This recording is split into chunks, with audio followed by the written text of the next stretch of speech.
Last year, Khan Academy's Salman Khan published Brave New Words, a shocking new book about how AI was going to totally change the world of education. Now, many of you are students, and you probably have a very strong opinion about what kinds of things AI can and can't do. I think we both agree that over time, companies like DeepSeek and OpenAI will get better and better at teaching you not just languages, but a wide range of things. One hopes that education will be better and better in the future with a fully customized experience where students get to learn just how they want. The first thing that comes to mind when I imagine modern education is stepping away from this notion of age-based pacing. That is, if someone is 6 years old, they're in grade 1. When they're 7, they're in grade 2, and so on. This kind of system is great for the social life of the children, always sitting with your best friends. But what if some students are academically very fast, or some students need extra help? I think that we have the tools now to move beyond this simple metric of averages. One wonders what kind of questions we might ask AI or an AI teacher if the material is too hard. But also wonders if in a real class with our friends there, would we be less likely to ask for help? I know what you're thinking. The model we're describing doesn't have to be the class. It can just be a tutor that you talk to when you're studying.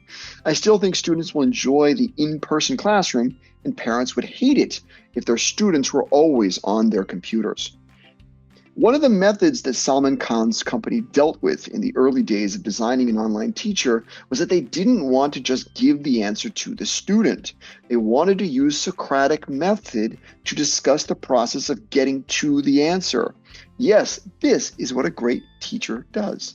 When I was in university, my favorite teacher would give us reading material, and then in class, he would have us ask questions to him for 90 minutes.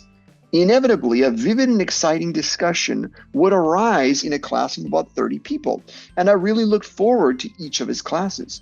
Discussion can be a wonderful interactive way to get to the answers. If you guys had a great teacher or a professor like that, please put them in the chat. Now, many teachers out there, like myself, are a little nervous that we're going to get replaced by AI, and maybe we're all in trouble. Here's my take on it. We know our students have access to AI, so empower your students to use it every day to learn. I always nag my students about what they're reading and who they're speaking English with. I want to hear that in the past 6 days, they've read 30 pages in their book. That book is at their level of English. And had multiple fun conversations with a range of people. I give them all the links and tools and push them to do the homework. I want to hear that they're taking action, and I'm a little disappointed when I hear that they haven't done anything in the past few days.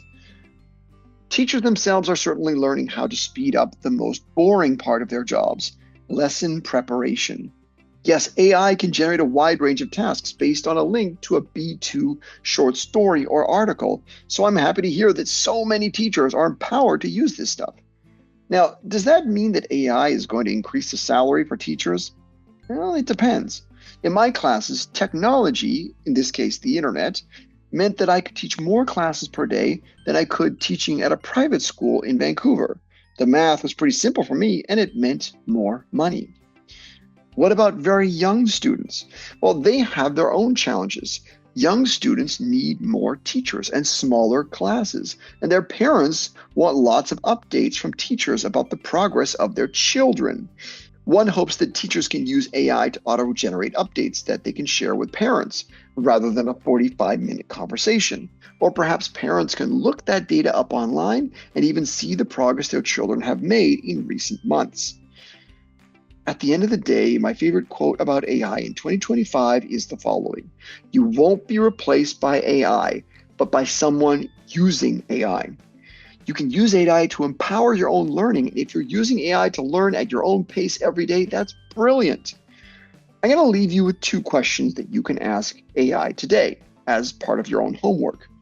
Question number 1, what can I learn at my job so that I can offer 25% more value next year? Question number 2, here's what I do for a living. What soft skills do I need to learn to be best in my city at my job? 2025 is an exciting time, and I hope you guys are thrilled about the upside of customized education for free. Rather than worrying about the downside of what technology does to those who learn nothing. Great job, guys, and I'll see you next time.